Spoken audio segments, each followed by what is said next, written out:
ఈరోజు కథ పేరు నేటి భారతి. దీని రచయిత రేణుకా జలంధకి గారు. ఇక కథలోకి వెళ్దాం. కోర్టులో సవాలు విసిరిన భారతి నిర్ఘాంతపోయిన జడ్జి, ఆలోచించవలసిన విషయం అంటున్న లాయర్లు, జనం. హాల్లో నుండి పెద్దగా వినిపించిన టీవీ శబ్దానికి పడక గదిలో ముసుగుతన్ని నిద్రపోతున్న చాణక్య ఉలక్కిపడి లేచాడు. కప్పుకున్న దుప్పటిని విసిరికొట్టి హాల్లోకి పరుగు తీశాడు. అతడు సిటీలోని ప్రముఖ పత్రికలో జర్నలిస్టుగా పనిచేస్తున్నాడు. హాల్లోకి వచ్చి సోఫాలో కూర్చొని టీవీలో వార్తలు చూస్తున్న తండ్రి పక్కన కూలబడ్డాడు. భారతి అంటే ఆ అమ్మాయేనా? తండ్రి అడుగుతుంటే మౌనంగా తల ఆడించాడు. మనసు అతని ప్రమేయం లేకుండానే 3 ఏళ్లు వెనక్కి ఓ ఆదివారం సాయంత్రం 8 గంటల సమయానికి వెళ్ళి ఆగింది.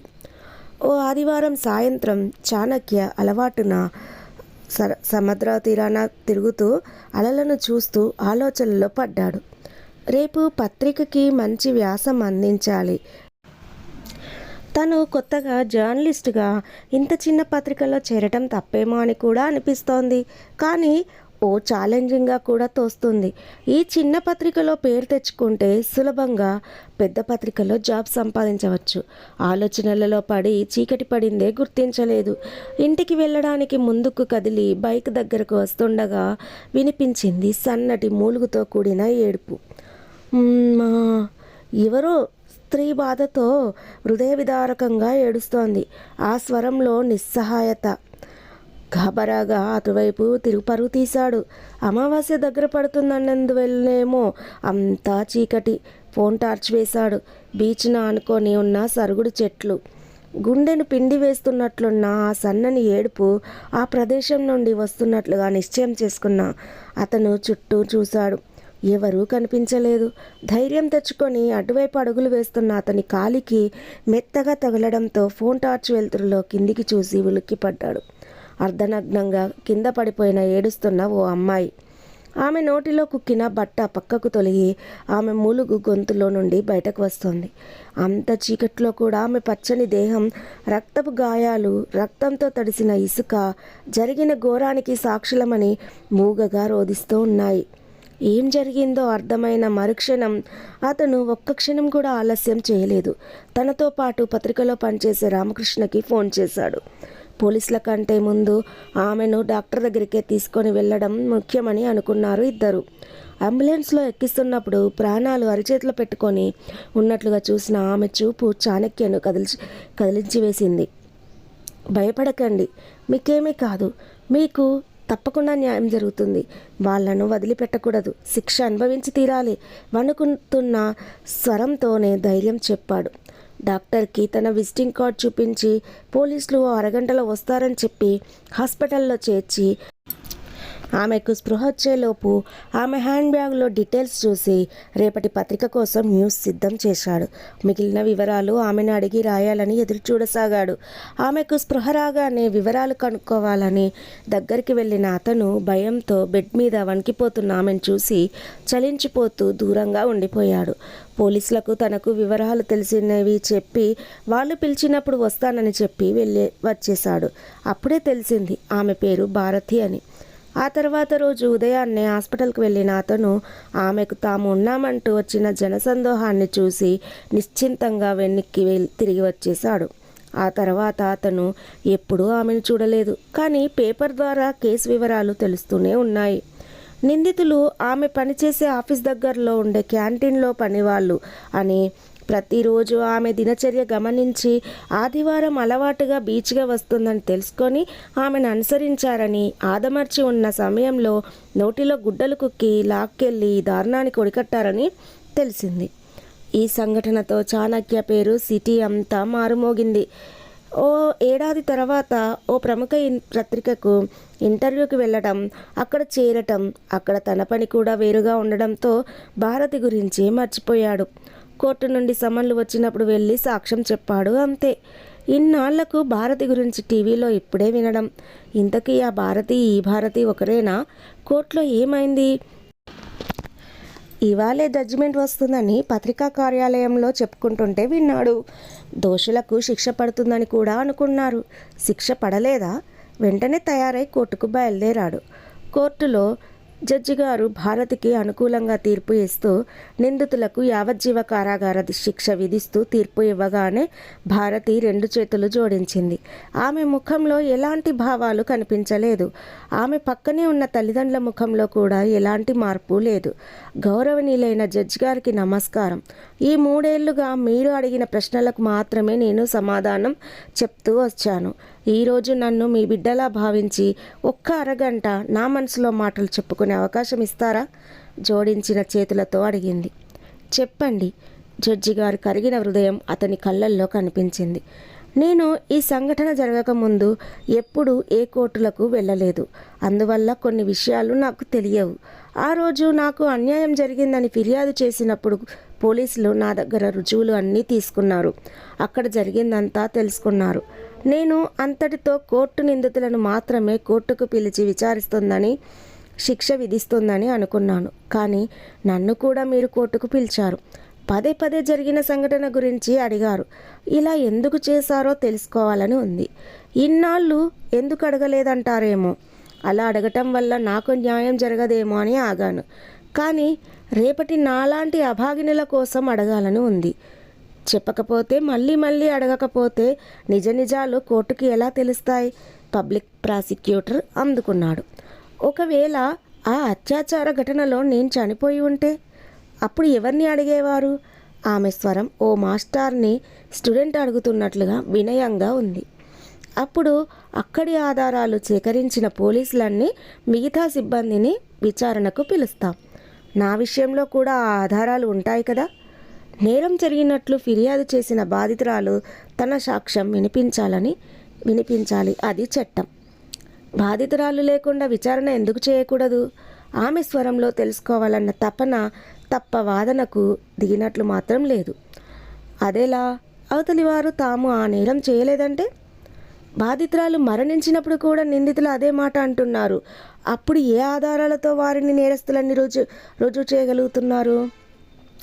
ఆ రోజు ఘటనా స్థలంలో లభించిన ఆధారాలు ఆమె ఒంటి మీద, బట్టల మీద అంటిన వారి స్పెర్మ్ ఆధారంగా కూడా నిర్ణయించగలము. అదే పని ఆమె బతికి ఉన్నప్పుడు కూడా ఎందుకు చేయకూడదు? అంటే ఒక్కసారి ఓ స్త్రీ తన మీద అత్యాచారం జరిగిందని ఫిర్యాదు ఇచ్చిన తర్వాత ఆమెను మళ్ళీ కోర్టుకు పిలవడం ఎంతవరకు సమంజసం? ఆ రోజు నలుగురి మానభంగం నా శరీరాన్ని చిత్రవద చేస్తే ఈరోజు ఎన్నో వేల మంది చూపులు నన్ను హింసిస్తున్నాయి. ఆ రోజు చనిపోకుండా ఎందుకు బతికి ఉన్నానా అని ప్రతిరోజు బాధపడుతున్నాను. ఆ సంఘటన జరిగే వరకు స్నేహితులతో సంతోషంగా గడిపిన నేను ఇప్పుడు ఆనందంగా 10 మందిలో గడపగలనా? ఓ చలక్తి ఎవరి మీదైనా సునాయాసంగా విసిరే నేను ఇక ముందు అలా ఉండగలనా? అంటే ఇప్పుడు నీకు న్యాయం జరగలేదంటావా? జడ్జి గారు మెత్తని స్వరంతో అడిగారు. ఆ న్యాయం జరిగే క్రమంలో ఎంతో కోల్పోయాను అంటున్నాను సార్. నేరాన్ని రుజువు చేయాలంటే ఇదంతా తప్పదు. నిందితుడు నేరస్తుడు అవునో కాదో తెలియాలంటే విచారణ జరగవలసిందే. అసలు నీ ఉద్దేశం ఏమిటి? ఈసారి జడ్జి గారు ప్రశ్నించారు. ఇలాంటి కష్టం వచ్చినప్పుడు స్త్రీలు ఫిర్యాదు చేసిన తర్వాత ఆ స్త్రీ పేరు ఊరే కాదు, అత్యాచారం జరిగింది ఫలానా యువతి మీదేమో అని ఊహించదగ్గ ఏ చిన్న ఆధారం కూడా బయట ప్రపంచానికి తెలియకూడదు. అప్పుడే ఆమె తన ముందు జీవితంలో గడపగలదు. మరి విచారణ జరపకపోతే తప్పుడు కేసులను ఎలా కనిపెట్టగలం? లాయర్ ప్రశ్నించాడు. తప్పుడు కేసులా అంటే? విచిత్రంగా చూసింది ఆమె. కొంతమంది స్త్రీలు ఏదో కారణంతో పురుషులను ఇరికించాలని తప్పుడు కేసులు పెడుతుంటారు. అప్పుడు పురుషులు అన్యాయంగా బలైపోరా? భారతి అయోమయంగా చూసింది. 4 పురుషులు తన మీద అత్యాచారం చేశారని ఓ స్త్రీ తప్పుడు కేసు పెడుతుందా? అలాంటప్పుడు తప్పుడు కేసులకు నిజమైన కేసులకు తేడా గుర్తించే నైపుణ్యము కోర్టులకు ఉండదంటారా? నిజంగా ఓ స్త్రీ తనను 4 బలాత్కరించారని అబద్ధం చెప్పి కోర్టుకు ఎక్కగలదా? తేడా మీకు ఆ రోజే అర్థమవుతుంది కదా. సరే, ఫిర్యాదుదారు నుండి ఫిర్యాదు రహస్యంగా తీసుకుంటాం. నిందితుల మీద కేసు బుక్ చేయాలంటే వారి తల్లిదండ్రులు, బంధువులు ఒప్పుకుంటారా? వారు ఫలానా నేరం చేశారని చెప్పాలి కదా. అప్పుడైనా బాధితురాలు ఊరు పేరు బయటికి వస్తాయి కదా. ఎందుకు? నేరస్తుడు చేసిన నేరం చెప్తారు. బాధితురాలు ఊరు పేరు ఎందుకు? అప్పటి నుండే బాధితురాలు వివరాలు ఎందుకు దాచిపెట్టకూడదు? రహస్య విచారణ ఎందుకు జరపకూడదు? ఆమె కేసు పెడుతున్నప్పుడు మాత్రమే ఆమె నుండి కావలసిన వివరాలన్నీ రాబడతారు. ఆ తర్వాత ఆమె కోర్టుకు తిరగకుండా చూసుకునే బాధ్యత కోర్టులే చూసుకుంటే. అంటే మీరు చెప్తున్నదేంటి? ఇలాంటి అత్యాచార కేసుల విషయంలో పనిచేసేందుకు రహస్య న్యాయ వ్యవస్థ ఉండాలి, అక్కడ అంతా స్త్రీలే ఉద్యోగులుగా ఉండాలి. అప్పుడే బాధితురాలు సంకోచం లేకుండా తన బాధ నివేదించగలదు. బాధితురాలు జీవితంలో అత్యాచారం జరగక ముందు, జరిగిన తర్వాత ఎలాంటి మార్పు ఉండకూడదు. ఆమె కోలుకున్న మరుక్షణం తన సాధారణ జీవితం సాగించగలగాలి. ఓ చేయని నేరం మోస్తున్నప్పుడు నిందితుడు బాధను అనుభవిస్తూ ఉంటాడు. ఆ నేరం అతను చేయలేదని రుజువైనప్పటికీ కొందరు దృష్టిలో అతను నేరస్తుగానే ఉండకపోవచ్చు. అక్కడ అతను నిందితుడు కాబట్టి ఆ భారాన్ని మోయక తప్పదు. మరి నేను ఏ నేరం చేసిందని ఆ అమాయక స్త్రీ జీవితాంతం నేరాన్ని మోయాలి? తనది కాని నేరానికి బలైపోయి దోషిలా చింతించడమేమి ఏమిటి? అంటే ఆమె మీద అత్యాచారం జరిగినట్లే ప్రపంచానికి తెలియకూడదు అంతేనా మీరంటున్నది? ప్రపంచానికే కాదు, ఆమె తల్లిదండ్రులకు కూడా తెలియకుండా కాపాడుకోవచ్చు. ఇంకా నయం, ఆమె కాబోయే భర్తకు కూడా తెలియకూడదన్నారు. కాదు, లాయర్ స్వరంలో కొద్దిగా వ్యంగ్యం జనించింది. తప్పేముంది? అది ఆమె నిర్ణయము. అది శరీరానికి పొరపాటున అయిన గాయమనో, పొరపాటున బురదలో జారి పడిందనో అని ఆమె అనుకుంటే చెప్పొద్దు. అంతకు మించి ఏదో ఉందని భర్త దగ్గర దాచిపెట్టడం తప్పని ఆమె భావిస్తే ఒప్పు చెప్పుకుంటుంది.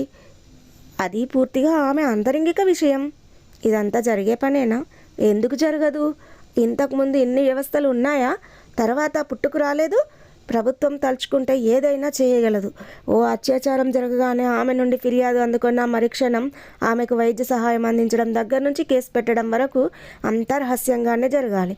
అత్యాచారం జరిగినట్లు కొన్నాళ్లకు ఆమె మర్చిపోయేలా సాగాలి దర్యాప్తు. అంటే ఆమె వద్ద తీసుకున్న రుజువులు ఆధారాలతో కేసు సాగాలి. నేరం పూర్తిగా రుజువు అవ్వడమో లేదా నిర్దోషులుగా బయటికి రావడమో జరిగే వరకు నిందితులకు బెయిల్ ఇవ్వకూడదు. అత్యాచారం జరిగినట్లు ఆమె మర్చిపోవడమా? అది సాధ్యమేనా? Public prosecutor విస్తుపోయాడు.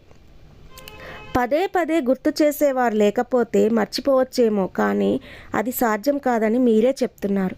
చేయని నేరానికి ఆమె జీవితాంతం ఆ శిక్ష అనుభవిస్తూనే ఉంటుంది. అది చాలదన్నట్లు జనం వంకర మాటలతో, సానుభూతి చూపులతో ఆమె, తన తల్లిదండ్రులు అయిన వారు ఎందుకు కుంగిపోతూ బతకాలి? ఇన్నాళ్ళుగా నేను నా తల్లిదండ్రులు బయట తలెత్తుకొని తిరగలేకపోతున్నాం, మనసారా నవ్వలేకపోతున్నాం. నా నవ్వు ఎవరైనా గమనించారేమో అని వెంటనే దిక్కులు చూస్తున్నాను. సానుభూతి పరామర్శల పేరుతో ఎవరూ లేకుండా ఒంటరిగా ఎందుకు వెళ్ళావనో, ఆ సమయం వరకు బయట ఉండడం ఎందుకనో అడిగేవారి మాటలకు సమాధానం చెప్పలేక ఎంత కుంగిపోయానో. తీరా కోర్టులో అత్యాచార ఘటన గురించి చెప్పవలసి వచ్చినప్పుడు కూడా ఎంత క్షోభను అనుభవించానో నాకు తెలుసు. స్త్రీలకు ప్రమాదం జరగకుండా కాపాడటానికి ఎన్నో యాప్లు, ఎన్నో చట్టాలు తీసుకొచ్చారు. ఆర్థికపరమైన చేయూతనిస్తున్నారు. వీటన్నిటితో పాటు వారుగా బతకడానికి మానసికమైన చేయూతని ఇవ్వండి. ఇది నా ప్రార్థన. ఆమె స్వరంలో ధ్వనిస్తున్నది ఏమిటి? మానవ మృగాల అత్యాచారాల దాటికి తట్టుకొని నిలబడిన, నరం లేని నాలుకలకు దాటికి చిత్రవద చేయబడిన వేలాది మంది మహిళల అంతరంగపు ఆక్రోశమా, ఆక్రందన, లేక వారందరి తరపున ఆమె విన్నపమా? జడ్జి గారి కళ్ళకు ఆమె అస్పష్టంగా కనిపించడంతో కళ్ళు తుడుచుకున్నాడు. బయటకు నడుస్తున్న ఆమెను చుట్టుముట్టిన పత్రికా విలేకరులు, టీవీ యాంకర్లను దాటుకొని ముందుకు అడుగు వేస్తున్న ఆమెకు అప్పుడే జనంలో నుండి వడివడిగా వస్తున్న చాణక్య కనిపించాడు. ఆమె అతన్ని గుర్తించినట్లు చూడగానే అతని దగ్గరగా వచ్చి, దోషులకు శిక్ష పడింది, కంగ్రాట్స్ అన్నాడు ఉద్వేగంగా. దోషులు మాత్రమే శిక్షించబడ్డారని మీరు భావిస్తున్నారా? అతన్ని సూటిగా చూస్తూ ప్రశ్నించింది ఆమె. నీకు తోడుగా ఉన్నామన్నట్లుగా ఆమె కళ్ళ నిండుగా నీళ్లు. కథ విన్నారు కదా. ఈ కథ కనుక నచ్చినట్లయితే మన ఛానల్ని ఇంతవరకు కొత్తగా చూస్తున్నట్లయితే ఎవరైనా ఇంకా సబ్స్క్రైబ్ చేయకపోతే సబ్స్క్రైబ్ చేసుకోండి ప్లీజ్. అలాగే ఒక లైక్ కూడా ఇస్తారని అనుకుంటున్నాను. మరొక మంచి కథతో మీ ముందుంటాను. అంతవరకు బాయ్ ఫ్రెండ్స్.